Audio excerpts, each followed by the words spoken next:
Ato contínuo, já vou chamar os palestrantes da provocação Agricultura Orgânica e Carbono. Fábio Ramos.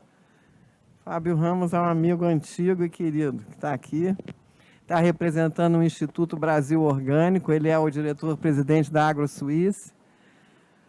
E os outros vão entrar virtualmente, não menos importantes, Tadeu Junqueira e Marco Antônio Fujihara. Não sei se eles já estão a postos. Estão aí? Já? Então, sejam bem-vindos. Vamos engrenar uma segunda e vamos direto. Uma terceira, né? Uma segunda. Não engrena mais nada, hoje o carro é automático. Eu é que estou falando em carro. Cadê o Fujihara? Que eu estou ouvindo a voz dele. Estou aqui. Mas eu não estou te vendo na tela.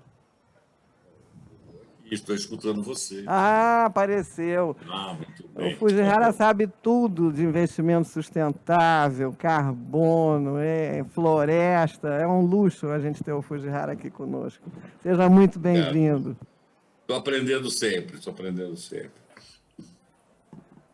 Bom, Fujihara, queria fazer uma provocação para você. Como é que... Agora só se fala em carbono. Carbono é a bola da vez. Depois da COP, todo mundo está falando em carbono. Há uma excitação, uma empolgação. Agora vai dar uma virada. E não se falou ainda na questão da agricultura orgânica e carbono, que é justamente uma agricultura que tem o maior cuidado com a terra, com lençóis freáticos, e você conhece isso muito bem pela sua própria história.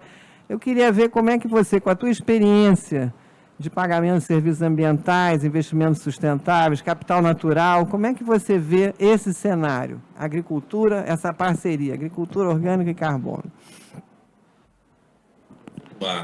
Acho que eu não trouxe nenhuma apresentação, porque eu acho que é mais interessante a gente bater um papo. Concordo, vamos falar. A gente ficar fazendo algumas coisas. Então, a minha percepção, primeiro vamos entender o que aconteceu na COP para chegar nesse processo, né?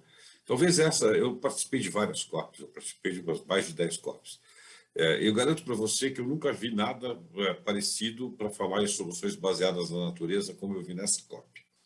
As soluções baseadas na natureza foram absolutamente predominantes em várias discussões, porque, na verdade, as pessoas começaram a entender que não adianta eu fazer reduções de emissões se eu não levar em consideração uma série de outras variáveis que estão colocadas na mesa, né?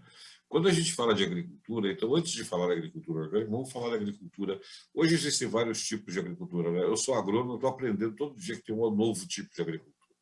Então, a gente está falando em agriculturas regenerativas, agricultura simbiótica, tem vários tipos de agriculturas, mas todas elas têm convergido para uma questão que é a preservação da biota do solo, né?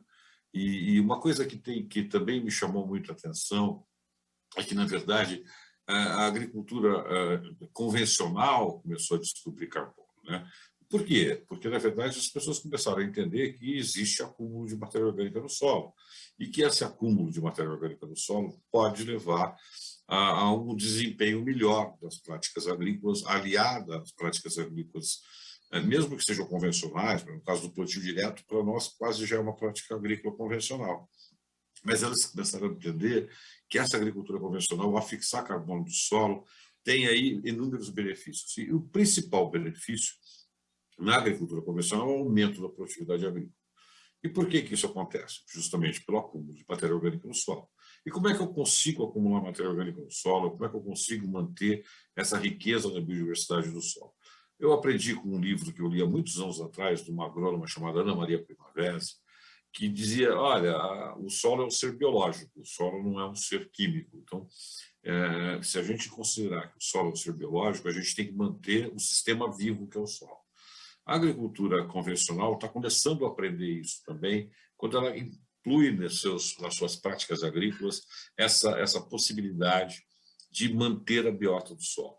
E a agricultura orgânica sempre fez isso, mas eu acho que essa agricultura orgânica nunca valorizou esses processos, né? E agora eu acho que a gente tem uma grande chance na agricultura orgânica de valorizar esses processos. Valorizar os processos que a gente já fazia e que a gente pode fazer com melhor qualidade. Porque hoje em dia já existem metodologias e formas de medir essa quantidade de carbono elementar do solo, muito boas, né? Tanto em termos de métricas quanto em termos de equipamento. Antigamente a gente fazia espectrometria, ia para o laboratório, fazia avaliação, fazia densidade, né? Uma série de coisas. Hoje a gente não precisa, existe até espectrometria no campo, a gente pode fazer isso no campo. Então, eu entendo que a agricultura orgânica tem aí, vamos dizer assim, a faca e o queijo, na minha opinião.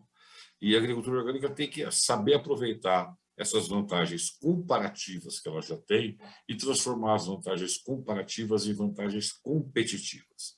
Quando a gente faz esse processo, a gente começa a enxergar que tudo tem uma questão de interligação. Não adianta nada também eu discutir a questão de carbono do solo se naquela mesma propriedade tem um trator lá emitindo dióxido de carbono para o chuchu. Eu tenho que fazer uma visão sistêmica desse processo.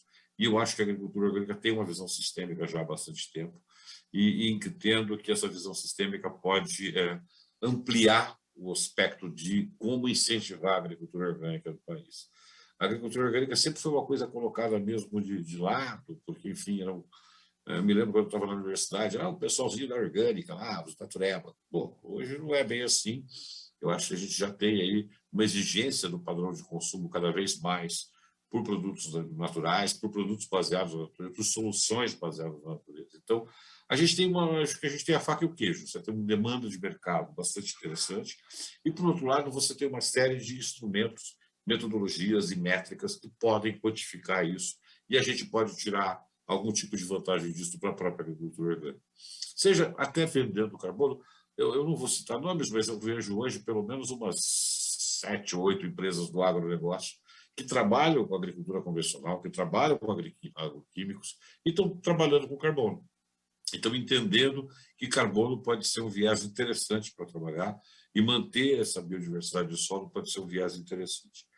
Caramba, então a gente tem aí, eu diria que umas condições muito boas para a gente começar a pensar, de um lado, a questão de fixação de carbono no solo, de fixação de carbono no solo, de outro lado, uma demanda do consumo bastante crescente e a possibilidade, inclusive, de vender esse possível carbono retido do solo no mercado de carbono que existe e está crescendo e vai crescer mais, porque existe uma necessidade muito grande dos países desenvolvidos de reduzir suas emissões e o custo de reduzir as suas emissões é muito mais caro do que a gente conseguir aprisionar o carbono no solo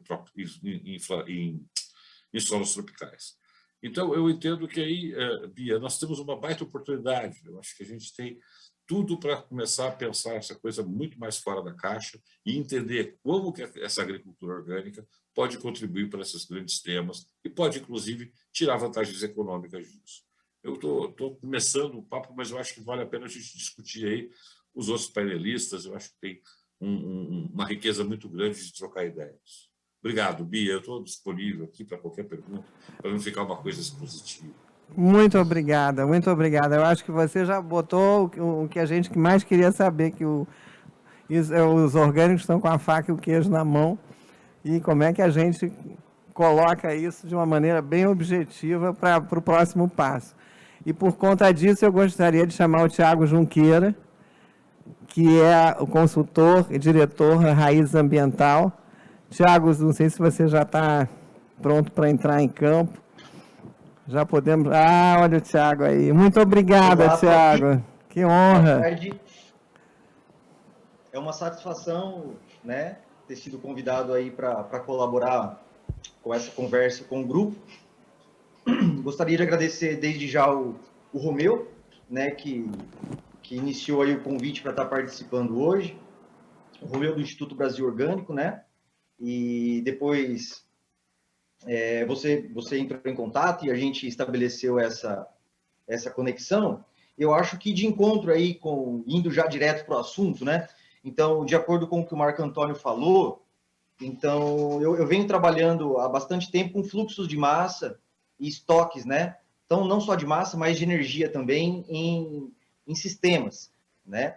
Então, a gente sempre acaba analisando, né, vamos trazer isso para a agricultura orgânica no âmbito da propriedade rural, né? Então, normalmente, a agricultura orgânica ela é desenvolvida dentro de um ambiente rural, uma propriedade, o qual a gente delimita ela como um sistema, né? E a partir daí a gente começa a quantificar e analisar os fluxos de massa e energia, tanto que entram para esse sistema via economia, quanto via natureza, certo? Então, Thiago, via natureza, o que você quer dizer com isso? Né? Então, as plantas que estão lá fazendo fotossíntese, elas vão fixar carbono, né? Então, essa é uma contribuição que a gente conta como vindo da natureza, né? Mas, Thiago, se eu trago alguma coisa, algum recurso da economia, por exemplo, adubo químico, né? Então, é um recurso que está vindo da economia.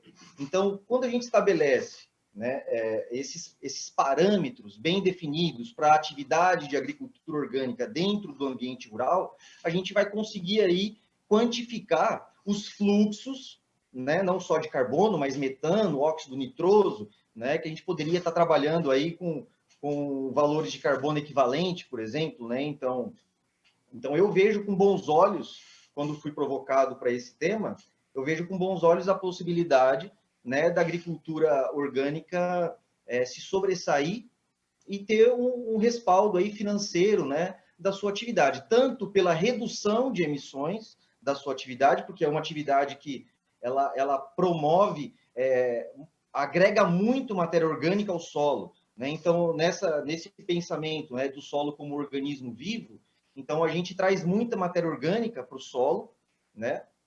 E então nós temos grandes estoques de matéria orgânica no solo.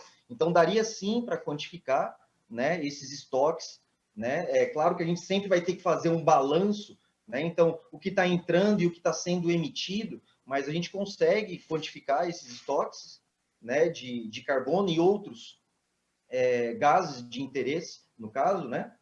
E pensar também que, às vezes, quando a gente fala em agricultura orgânica, nós estamos falando só da produção, né, da parte de agricultura. Mas a propriedade como um todo, né, ela tem uma paisagem. Na sua paisagem, ela vai ter floresta, né? Muitos agricultores orgânicos trabalham aí, por exemplo, com plantio de árvores em aleias. Então, nós estamos falando aí de espécimes lenhosas que vão fixar carbono também, né? Nós temos áreas de preservação permanente, áreas de reserva legal, onde nós vamos ter o componente florestal. Então, hoje, o produtor orgânico, ele pode olhar para o seu estoque de carbono na propriedade como um todo, e a sua atividade produtiva é uma propriedade que intensifica, né, os processos naturais e traz, ao mesmo tempo, recursos, né, da natureza e recursos renováveis para o processo de produção. Então, aí ela vai estar reduzindo a busca de recursos na economia, que é uma grande geradora de emissões, né? Então, ela vai reduzir essas emissões buscando recursos mais locais e trabalhando principalmente com o componente orgânico, né? Então, acho que a princípio seria essa a colocação e passo a palavra para os amigos aí também. Muito obrigada, Thiago. Eu acho que nós estamos indo numa boa direção. Você já é o segundo painelista que menciona isso. E antes da gente continuar, depois fazer uma conversa entre vocês três, eu queria passar a palavra para o Fábio Ramos, diretor-presidente da AgroSuíça, também diretor do Instituto Brasil Orgânico, do qual eu tenho a honra de participar. O Instituto Brasil Orgânico, para quem não conhece, é um think tank dos orgânicos e formado assim por cardeais dos orgânicos, pessoas do mais alto nível, e eu só fico acompanhando e aprendendo. Aqui está a imagem do Instituto e convido vocês a visitarem, recomendo. E agora que eu já fiz meu comercial, que eu não posso, com muita honra, eu passo a palavra então para por favor, Fábio. Além de tudo, eu falei que ele é da AgroSuíça, do Instituto Brasil Orgânico, mas eu não falei que ele é um amigo muito querido. Por favor. Alô, alô. Bom, boa tarde a todos e todas. Primeiramente, agradecer ao Green Rio, a Bia e a Rosa, que realmente proporcionam essa oportunidade da gente discutir temas tão profundos, atuais, e andar na vanguarda do pensamento que vai reger o mundo nos próximos anos. Então, isso é realmente muito, muito forte. Dizer a vocês que eu estou aqui, por acaso, substituindo o nosso presidente, Rogério Dias. O Rogério, infelizmente, não pôde estar aqui, e ele é o presidente do Instituto Brasil Orgânico. Eu fico muito confortável de ouvir o Fujihara e o Thiago fazer a introdução do tema, porque eles já ratificam que a agricultura orgânica dialoga com o serviço ambiental. Então, isso já dá um início assim, de painel muito interessante. O Instituto Brasil Orgânico ele vem de um esforço de um grupo de pessoas, pesquisadores técnicos, pessoas da sociedade, consumidores, comerciantes, que atuaram durante 35 anos, talvez, no desenvolvimento da agricultura orgânica no Brasil. Como o Tiago falou, não só no desenvolvimento da produção orgânica, mas no desenvolvimento, eu vou pedir licença, eu vou tirar a máscara aqui, porque no desenvolvimento de toda uma cadeia orgânica. Nós sabemos que o insumo que é utilizado na produção orgânica, ele é um insumo de baixo impacto. Portanto, ele promove menos impactos ambientais e contribui para os serviços ambientais.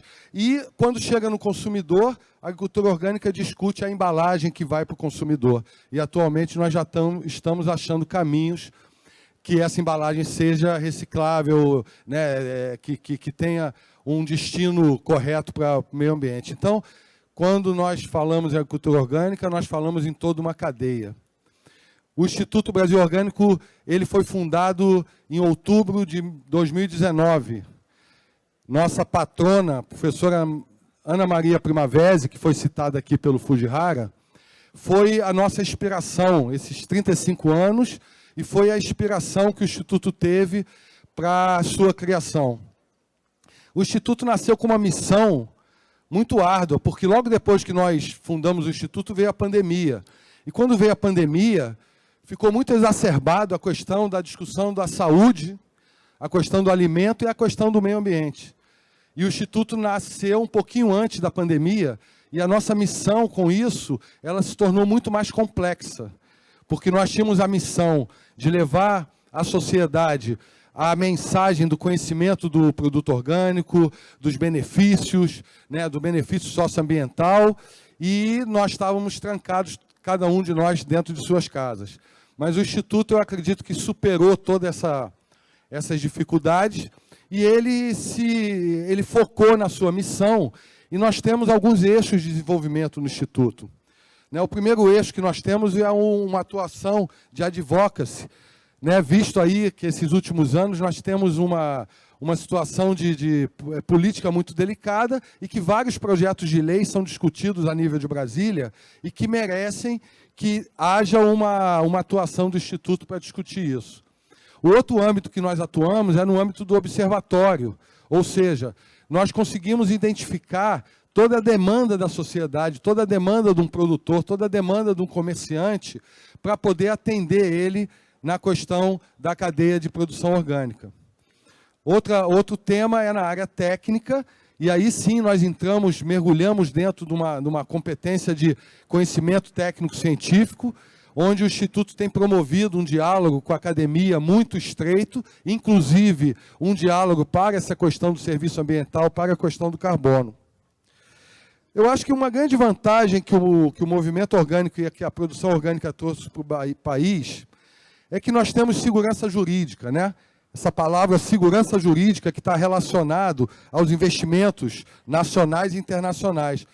A produção orgânica tem uma lei, a Lei 10.831. Ela dá toda a segurança jurídica que o investidor necessita. E o outro tema que eu começo a entrar para me aproximar da conversa do carbono é na questão do serviço ambiental. Essa lei, ela estabeleceu que a produção orgânica e toda a cadeia de orgânico tem que respeitar as leis da natureza, a lei trabalhista, a lei social, tem que respeitar toda a legislação ambiental. Portanto, a produção orgânica já tem internalizada a questão do serviço ambiental. Quando nós trazemos isso para a experiência de vários empreendedores, várias empresas a nível nacional, inclusive empresas de escala de produção, que estão aí há 30, 35 anos, temos inúmeros exemplos que a resultante de um modelo de produção orgânica resulta num benefício de ganho ambiental fantástico. Né? Eu estaria aqui citando durante algumas horas, vários exemplos de propriedades que se tornaram orgânicas há 20, 30 anos atrás e hoje são propriedades de produção, de produtividade, muitas vezes acima da produtividade de uma agricultura convencional. Tem um equilíbrio ecológico, os passarinhos estão cantando, o solo está totalmente equilibrado e o empreendedor ele está bastante satisfeito. O Brasil é o maior exportador de açúcar orgânico do mundo, né? Hoje nós temos 4 ou 5 usinas grandes produzindo açúcar orgânico. E eu traria aqui para vocês várias cadeias de exemplo, até quebrando esse paradigma de que a agricultura orgânica é coisa de nicho de mercado ou que em escala de produção não funciona. Isso para nós todos passou. O Instituto Orgânico tem plena consciência disso. Nós estamos agora, como o Fujihara falou, na vanguarda de serem ouvidos, estamos sendo ouvidos. Tivemos êxito, né? A agricultura convencional usa o pó de rocha, que a agricultura orgânica usa há 30 anos. Se discute um PL de bioinsumo no Brasil, de uso de biologia do solo. Fazemos isso há 30, 35 anos. Portanto, o serviço ambiental que a agricultura orgânica traz é um pouco além do carbono. Na questão da água e da biodiversidade, nós temos hoje uma comprovação. Vocês sabem que na grande tragédia aqui na região serrana do estado do Rio de Janeiro, em 2011 para 2012, se não me engano, houve um trabalho feito pelo INEA que aponta que vários locais que estavam protegidos com as suas estruturas florestais não tiveram problema de escorrimento de declividade, né? E quando nós cruzamos essas informações, achamos alguns pontos que eram propriedade de produção orgânica. Eu tive o prazer de trabalhar num projeto no Mato Grosso do Sul, com manejo de solo, com a microbiologia de solo, que nós provamos que a braquiária, que é uma braquiária decumbens que alimenta a pecuária de corte, quando você tem um equilíbrio de solo, né, retendo carbono, com equilíbrio de micronutrientes e microbiologicamente equilibrado, o teor de micronutrientes e de macronutrientes nessa forrageira dava à vaca um índice zootécnico de reprodução animal acima da média brasileira. Isso são dados que foram publicados, nesse caso, pela WWF, uma organização não governamental. Então, a agricultura orgânica, ela dialoga com o serviço ambiental desde que ela nasceu. Entrando um pouco, né, dentro dessa questão do carbono, que aí é um pouco da consolidação do princípio científico da agroecologia. A Costa Rica já estuda isso há muitos anos. Eu tive a oportunidade de até, juntamente com o Álvaro, que está aqui, né, estar na Costa Rica e presenciar estudos científicos que comprovavam, né, a imobilização do carbono no solo. Como o Fujihara falou, o Brasil hoje tem um arsenal de pesquisa pronta. A Embrapa tem pesquisa sobre isso. Eu acredito muito de que essa nova fase que nós vivemos de discussão da agricultura e da pecuária e da floresta e da agrofloresta no Brasil é o início de uma nova revolução. E dentro dessa nova revolução, eu acho que a agricultura orgânica ela tem um papel bastante relevante. E eu diria a vocês que fundamental para poder internalizar hoje, no agronegócio brasileiro, um conhecimento um pouquinho mais profundo. E para encerrar um pouco e para a gente bater um papo aqui, eu gostaria de reiterar essa questão da segurança jurídica com a questão do crédito. O Brasil tem um programa de crédito chamado ABC, que é um programa de crédito repassado pelo Banco do Brasil aos produtores rurais, que agora foi renovado como ABC Plus, é o ABC+. Pois bem, a agricultura orgânica deveria estar sendo contemplada dentro desse plano, porque ela atende plenamente à exigência de compliance para poder emprestar o dinheiro, porque um produtor orgânico ele já tem a certificação e ele já pode, então, comprovar toda a questão do serviço ambiental. E o crédito de carbono, portanto, ele está respaldado através de um marco legal, que ainda temos no Brasil uma ausência de um marco regulatório para poder realmente reconhecer o valor do carbono. Né? Recentemente, eu participei de uma discussão sobre o zoneamento agrícola de risco climático, que está ligado ao seguro rural, o ZARC. É outro instrumento que, com a segurança jurídica, é possível você fazer o arranjo do crédito para chegar no produtor rural. Então, nós estamos vendo com muitos bons olhos essa nova fase, que a agricultura brasileira está começando aí, está despertando. Agora nós temos um debate enorme que o Brasil importa, é dependente da importação de potássio e de fósforo para adubação das suas culturas no Centro-Oeste. Qual é a saída? A saída é a tecnologia da biologia do solo para dispor esses nutrientes e depender menos da compra desse insumo externamente, porque chega aqui muito caro. O Brasil chegou a comprar um pouco de areia do Marrocos, que era rica em fósforo, para suprir o fósforo. E nós temos a possibilidade de desenvolver tecnologia. A ciência já disponibiliza o fósforo com o manejo da microbiota do solo. Recentemente eu ouvi uma coisa que mais me chamou a atenção, né, nesse tempo que nós estamos vivendo. Que o homem, se fosse inteligente, ele estudaria mais para entender a inteligência da natureza. E, a partir daí, sim, estabelecer suas relações técnicas, científicas e econômicas. Então, eu trago até um provocativo aqui para o Green Rio, que realmente é a plataforma da bioeconomia no Brasil. O Green Rio está discutindo bioeconomia há 8 anos. A bioeconomia está sendo pauta hoje por uma discussão nacional e internacional. E nós gostaríamos muito de evidenciar de que a bioeconomia, junto de uma biosocioeconomia, talvez tenha um futuro mais garantido, porque nós não vamos perder a referência do conhecimento humano, desde que ele mergulhe no conhecimento da natureza de forma plena, para descobrir a real ciência que vai deixar o nosso planeta superar os problemas climáticos, todos os problemas que nós temos atualmente, e olhar para frente com um futuro um pouco melhor para todos nós. Então, com muita certeza, o Instituto Brasil Orgânico convida todos vocês para se tornarem membros do Instituto. Vocês podem visitar o nosso site. Nós temos várias formas de participação da sociedade e precisamos muito que a sociedade apoie essa causa, porque essa causa ela extrapola não só a opção de fazer uma produção orgânica, mas ela extrapola o futuro para todos nós e para o planeta. Tá bom? Parabéns, Fábio. Você é o the best.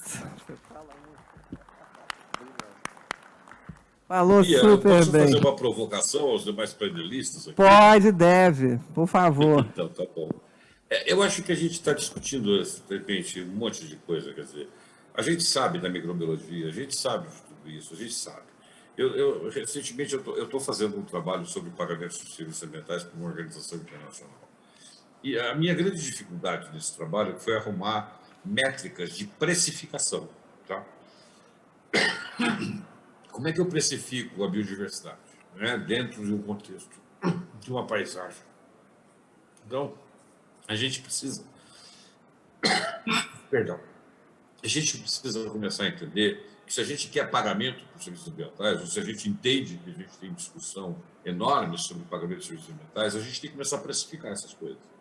Então, a gente tem que ter métricas e tem que ter formas de colocar preço nas coisas. O preço, na verdade, para um produto dessa natureza, ou para um serviço dessa natureza, ele não está ligado necessariamente à equação tradicional de preço, que é custo mais margem. Ele está ligado a outros benefícios. E essas questões me parecem absolutamente necessárias. Antes desse painel, eu vi o painel anterior sobre a Rainforest Business School. Eu acho que essa é a questão. Quer dizer, se a gente tem tudo isso, se a gente sabe que a gente tem uma bioeconomia maravilhosa e tudo mais, como é que eu precifico tudo isso e coloco na ponta do lápis e coloco no balanço de uma organização? Então, eu entendo que eu queria provocar aí, tanto os meus colegas do painel, para que a gente pudesse refletir um pouco que tipo de precificação a gente vai dar. E eu não estou pensando só em agricultura orgânica, eu estou pensando na precificação de serviços ambientais como um todo.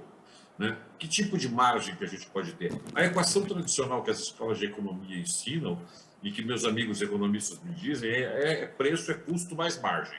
Custo mais margem não é o caso. Então, eu queria ouvir um pouco dos demais, como é que vocês veem isso, inclusive da Bia, viu, Bia? Porque aquela coisa da Rainforest lá eu achei muito legal. Agora, vamos trazer o lado econômico para essa discussão, e não só porque vai ter o melhor preço, como é que eu calculo o meu preço. Né? Então, é um pouco essa que eu queria fazer a provocação. Desculpa se eu me estendi. Não, ao contrário, foi uma excelente provocação. E eu vou passar essa provocação direto para o Tiago, porque ele é um consultor ambiental. Como é que a gente precifica, Tiago? Você pega essa provocação, aceita responder? Claro, vamos lá, vamos fazer um exercício aqui. Então, essa colocação que o Marco colocou, ela é muito importante, né? Então, eu fiquei encucado com essa discussão da precificação, né? Lá em meados de 2009, quando eu sou biólogo por formação primária, né?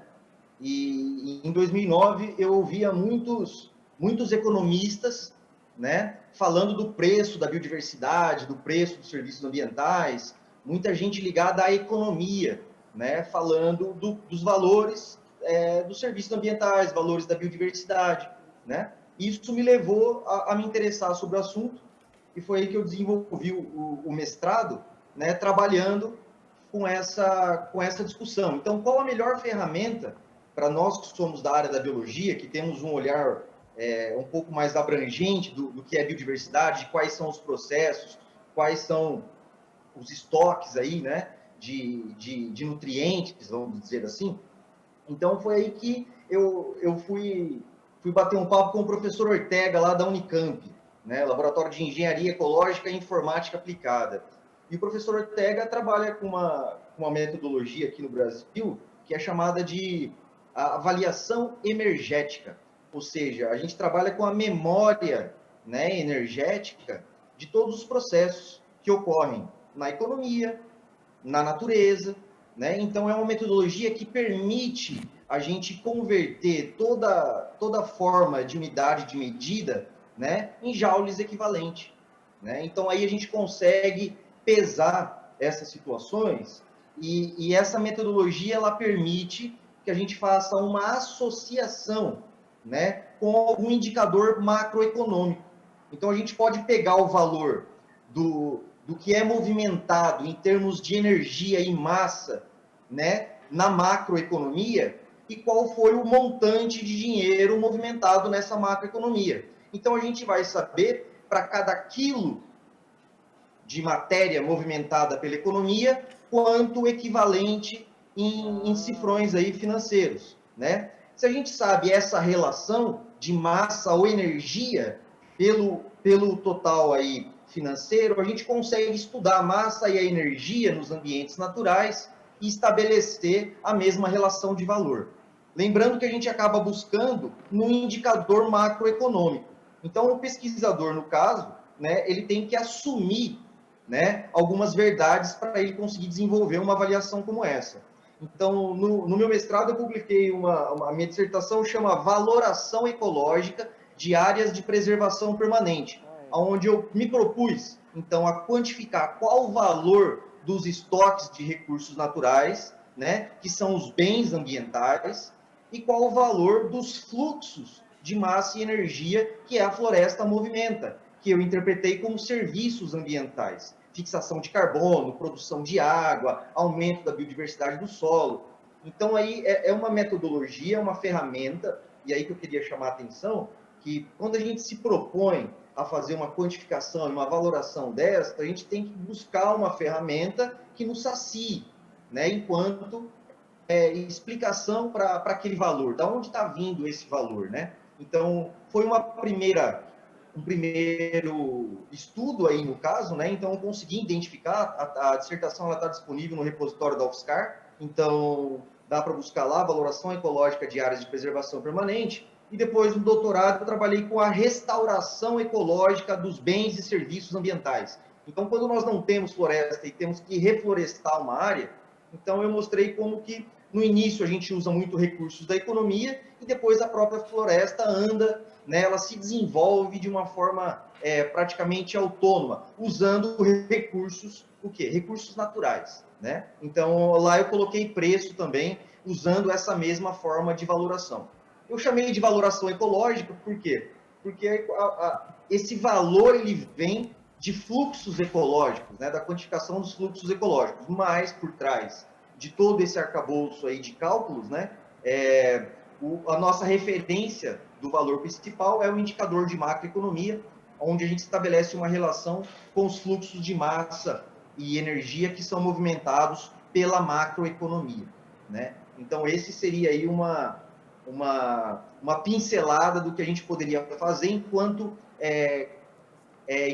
precificar ou enquanto valorar, né, de forma monetária, né, os serviços e os bens ambientais, dentro de uma produção orgânica ou dentro, se a gente for analisar, a propriedade, né? Então, aí a gente sempre vai ter que definir a metodologia para a gente poder aí, como se diz, retratar, né? Vamos retratar o ambiente que a gente quer calcular, vamos analisar o que entra e o que sai desse sistema e o que vai ficar estocado dentro dele, tá bem? Então, a gente consegue fazer essa análise e essa seria aí uma alternativa a gente conseguir quantificar o valor dos bens e serviços ambientais de uma forma mais ecológica. Muito obrigado, Tadeu. Tiago, acho que você conseguiu, eu espero, pelo menos para mim como leiga, eu achei a tua explicação perfeita, mas eu gostaria de ouvir o que o Fábio vai falar como consultor e também com a expertise que ele tem de tantos anos. O que você achou dessa equação? Eu vou pegar carona no que o Tiago colocou e vou dar continuidade com um exemplo bem prático da agricultura orgânica. O fluxo ecológico, que entra e que sai.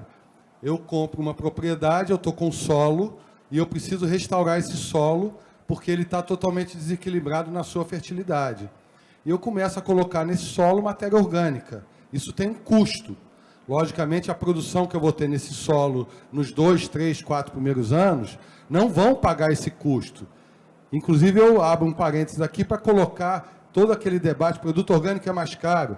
O produtor orgânico sempre pagou mais caro para ser orgânico por causa disso. Então, esse solo, que pode ser o objeto desse fluxo ecológico, depois de 2, 3 anos, ele está equilibrado. E eu não preciso mais colocar o adubo que vem de fora. Eu consigo manter aquele solo e a minha produção com a reciclagem de nutrientes que eu faço dentro da propriedade. Eu não sou especialista em valoração, mas agora, diante disso que eu falei, eu vou colocar, pode colocar números. Quanto que me custou recuperar esse solo, quanto que me custa manter esse solo, qual é a produtividade que eu tenho, e eu faço o meu cálculo. Eu me lembro muito bem um estágio que eu fiz na Suíça. Você na Suíça é obrigado a fazer análise de solo. Você não pode plantar nada sem fazer análise de solo. E depois que você faz análise de solo, você tem que levar essa análise de solo lá numa universidade, numa instituição, que vai passar um receituário para você comprar só aquele adubo que a análise está indicando. O suíço não permite esse desperdício. Então, hoje, nós calcularmos o que o Brasil perde em termos de custo de fertilidade de solo, é muito fácil. É só a gente ir nas propriedades que não fazem análise de solo e que jogam adubo químico ou orgânico sem ter essa informação. Então, realmente, a valoração do serviço ambiental vai passar por um mergulho nesse tipo de cálculo de fluxo ecológico. Talvez a valoração da água seja uma coisa um pouco mais fácil, né? O Brasil tinha uma lei de água lá de 1934 que dizia que a água era um bem público. Em 1997, o Brasil tem uma nova lei da água que diz é um bem público, dotado de valor econômico. Só que a gente não consegue até hoje, e aí foi criada a Agência Nacional das Águas, os comitês de bacias hidrográficas, para valorar a água. Em algumas regiões do Brasil, a água já é cobrada e a indústria tem que pagar pela água. E na agricultura poderia ser feito o mesmo cálculo, né? Nós poderíamos estar vendo quais são as áreas de produção que fazem a conservação dos recursos hídricos, que usam de forma racional e colocar valor nisso. Ou aquele que usa irracionalmente, que não protege, ele vai ter que pagar para reconstituir. E aquele que usa de forma racional pode receber ou da sociedade que está consumindo essa água, ou mesmo daquele que está poluindo ou que está estragando as fontes de água. Então, eu vejo assim, vai ser um exercício de alguns anos. Eu não tenho dúvida que a academia está mobilizada para isso. Voltando ao valor do carbono, já existe uma discussão enorme sobre isso. já existem transações comerciais no mercado voluntário através de aceitação de valores postos entre o vendedor e o comprador, empresas que são poluidoras e que precisam, através de termo de ajuste de conduta, compensar o seu dano, precisam já pagar pela conservação e muitas vezes já estão pagando pelo carbono. O Fujihara colocou muito bem. Eu também tive, né, um áudio lá que nós recebemos lá da COP26, né? Essa COP26 veio para ficar e marcar, porque existe uma transformação na sociedade que o valor monetário está relacionado, sim, ao valor ambiental. E agora vai ser o exercício de chegarmos a critérios e padrões para essas transações econômicas se estabelecerem entre toda a sociedade. Eu estou vendo isso com muitos bons olhos, né? Porque a gente esperou isso por muitos anos e agora a discussão está na mesa e está na necessidade de ser vislumbrado aí um caminho que vai trazer melhores resultados, né? Tanto ambientais como sociais e econômicos. Perfeito, Mas, Fábio, deixa eu mexer o doce. Fábio, as transações estão postas pelo preço dado pelo comprador. Eu não sei qual é o meu preço. Esse aqui é o problema, entendeu?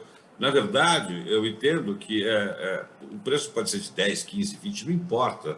Esse preço é dado pelo comprador. Eu preciso entender o meu preço, eu preciso entender o meu valor, para saber se o preço que eu estou vendendo é um preço razoável ou não. Eu tenho certeza que o preço de um carbono na Amazônia vai ser diferente do preço de um carbono no Cerrado. Agora, por que é diferente? Né? Então, essa é a minha inquietude atual, Fábio e Tiago. É o seguinte: eu não quero que o comprador me dê um preço, eu quero ter o preço nosso. Eu quero ter o preço de cada bioma, eu quero ter o preço de cada coisa diferente. Certamente, eu estou trabalhando num projeto aqui na Mata Atlântica que, carambola, é completamente diferente, entendeu? A região do sul da Mata Atlântica, a região do sul de Minas, é completamente diferente da região do estado do Rio de Janeiro, se eu comparar. E tem que ter preços diferentes. Então, na verdade, a minha grande inquietude atual, que eu queria passar para vocês, eu quero ter o nosso preço. Como é que eu calculo o nosso preço? E a coisa mais complicada não é calcular o fluxo de massa, isso é relativamente simples. O que eu preciso entender é qual é o meu custo de oportunidade. Então, essa é a grande questão. Eu não quero ser comprado, eu quero vender. E aí, Tiago? Ele diz que não quer ser comprado, que ele quer vender. Como é que a gente faz esse preço? Não, eu acho perfeito as colocações, né? Eu sou chato mesmo, Tiago, desculpa, mas eu sou muito Não, chato. você está aqui para isso, para fazer movimento. Eu acho que isso eu não vejo como chatice. Não. Eu acho que eu vejo como uma provocação de extrema importância para esse diálogo, né? O Jonathan nos trouxe aí algumas metodologias que vêm da economia clássica e neoclássica, né? Então, Isso. O que eu falei aqui de metodologia, a gente está embarcando a ferramentas da economia ecológica. Então, a economia hoje, né, ela tem vertentes de pesquisa, né? Então, a avaliação energética, ela vem, né, de um berço da economia ecológica. E a economia neoclássica, nós temos aí custo-oportunidade da área, ou preço equivalente, né? Então, vamos supor, manter essa floresta em pé, aqui na minha região a pecuária é forte. Então, hoje, um alqueire de pecuária sustenta 5 cabeças que dão X de lucro. Então, um alqueire de floresta seria X de lucro aqui para a minha região. Então, a gente consegue, analisando local a local, estipular um valor e chegar a um valor, né? Ao seu preço. Quanto ao seu preço, a gente precisa realmente analisar cada sistema de forma independente. Porque a propriedade do João trabalha com 5 funcionários. A propriedade do Moacir trabalha com 20 funcionários, né? O João não tem trator, né? Então, aí a gente vai ter que fazer todo esse cálculo particular, né, para chegar ao preço individual de cada um, né? Para a gente conseguir, vamos dizer assim, personalizar o valor, né, de cada serviço prestado por cada propriedade, se é assim que a gente vai definir. Então, o primeiro passo é definir o sistema que a gente vai analisar, para depois poder quantificar todos esses fluxos e aí a gente vai chegar num valor personalizado. E aí você pode mostrar, na hora de você vender o seu produto, seja ele serviço ou estoque de carbono, redução de emissões, fluxos de água, né? Então, você vai poder mostrar, ó, com base no meu cálculo específico, o meu valor é X. Então, o que me agrada na avaliação energética, e eu desde quando conheci, sempre tenho trabalhado com essa metodologia, porque ela permite essa visão sistêmica, né, do processo, e ela permite você incluir na sua análise tanto os recursos que vêm da economia, quanto os recursos que vêm da natureza. Um ponto muito importante nesses processos são as perdas ambientais. Então, o processo erosivo, por exemplo, né? Então, ele é um dreno, né? O processo erosivo, ele sempre funciona como um dreno de energia, um dreno de massa e, consequentemente, né, financeiro, de energia do sistema que você está manejando. Então, depois, se você considerar as entradas e saídas, fazer esse balanço e tirar o que você está perdendo nesse dreno, você tem aí o seu saldo positivo, né? E aí consegue chegar nesse valor personalizado para você oferecer no mercado.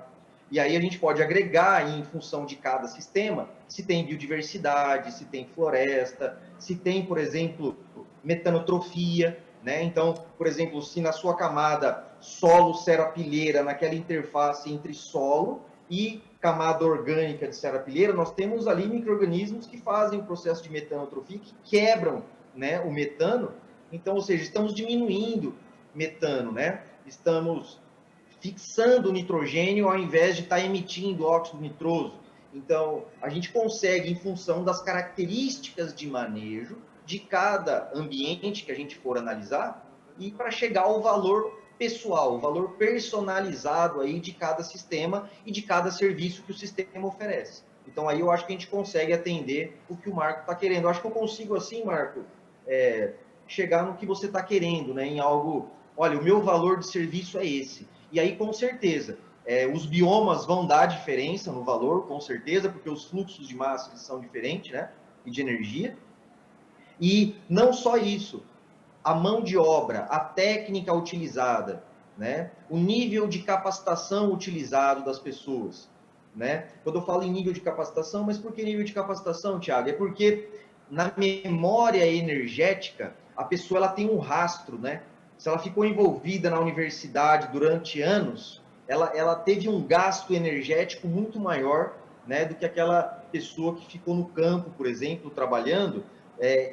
Perceba que eu não estou querendo colocar aqui uma questão de valores. Eu estou dizendo que para sustentar um estudante universitário, eu tenho um gasto muito maior, né, em termos de recursos não renováveis, inclusive, né, do que a gente manter o trabalhador no campo, por exemplo. Eu não estou falando que tem que ser um ou tem que ser outro. Eu estou dizendo que a mão de obra ela é analisada de forma diferente dentro de uma avaliação como essa, né? Então, por exemplo, se uma fazenda orgânica é altamente high-tech, né, então, com certeza, o saldo dela vai ser menor, né? Porque ela está usando muito recurso da economia, tá? Então, é aí que a gente vai, eu estou dizendo assim, alguns parâmetros que vão dar uma base para a gente nessa análise. Então, é por isso que a gente tem que sempre analisar cada sistema para ver como esse sistema é manejado, quem são os envolvidos manejando, para a gente conseguir caracterizar da melhor forma esses fluxos de massa e energia, né? Para ver quais são os serviços. Pode ser que a gente chegue numa conta que a propriedade está em déficit, né? Às vezes tem um processo de erosão muito grande lá que não está sendo controlado e ela está em déficit de serviços ambientais, né? Ela está fazendo um desserviço ambiental, né? Então, queria colocar isso aí para vocês, para ver se está chegando nessa linha ou não. Bom, eu na minha perspectiva, eu achei excelente a tua explicação. Não sei o que o Fujihara vai dizer, mas Não, eu gostei. Você gostou? E eu queria falar com o Fábio, sabe, Bia? Já O Fábio passei a mencionou palavra para o história- Fábio, mas eu vou pedir para a gente ser breve, porque eu não ousei Tá interromper ninguém, porque ela estava gostando demais. Só que a gente tem um outro painel logo em seguida. Então, Tá por bom. favor, direto para o Fábio. Não, então, Alu, eu acho que eu só tenho a contribuir com o exemplo, concordar que realmente é o desafio, essas formas de métrica, né, como vamos valorar, e colocar o exemplo da pecuária, já que o Thiago levantou ali, colocou a pecuária no... que os animais, a pecuária, ela é acusada da emissão do metano, né? E o balanço, então, de uma propriedade pecuária e a forma de lidar com isso vai ser totalmente diferente na Amazônia, no Pantanal, na Mata Atlântica, a mesma atividade. Então, é um pouquinho mais complexo, talvez, que somente uma metodologia entre biomas ou regiões. É mais complexo, entre biomas, regiões e dentro de cada atividade. Porque uma pecuária no Pantanal, ela vai ter uma metodologia, tem que ser totalmente diferente que uma mensuração da pecuária na Amazônia, ou numa pecuária na Caatinga, ou no Pampa, ou na Mata Atlântica. Então, é só para exemplificar de forma prática o que a provocação ali do Fujihara, que eu concordo, o desafio é esse. E é um desafio posto aí, que a academia vai ter que, né, trabalhar alguns anos para dar Se vira, né? Se vira. Tá bom. Não, mas quem vai correr atrás dessa resposta e vai tocar, puxar essa maratona, eu tenho certeza que é o Instituto Brasil Orgânico, que foi quem provocou esse painel. Então, eu acho que, para concluir esse excelente painel que eu tive o prazer de moderar, com painelistas tão importantes, que enriqueceram tanto, agradeço particularmente a cada um. Agradeço ao Fujihara, agradeço ao Fábio, ao Tiago, vocês três deram um show de bola e deixaram uma missão para o Instituto Brasil Orgânico de efetivamente mostrar como é que vai ser essa relação agricultura orgânica e carbono, porque eu acho que no próximo Green Rio vocês vão mostrar um belíssimo resultado, e esse é o desafio que eu termino esse painel, agradecendo a todos que nos assistiram, que nos deram o privilégio do seu tempo, nessa 1h e 10 minutos, que foi riquíssima. Vai estar disponível no YouTube, nós vamos deixar ser também traduzido em inglês, porque isso aí tem que ir para o mundo, esse painel realmente merece uma provocação global.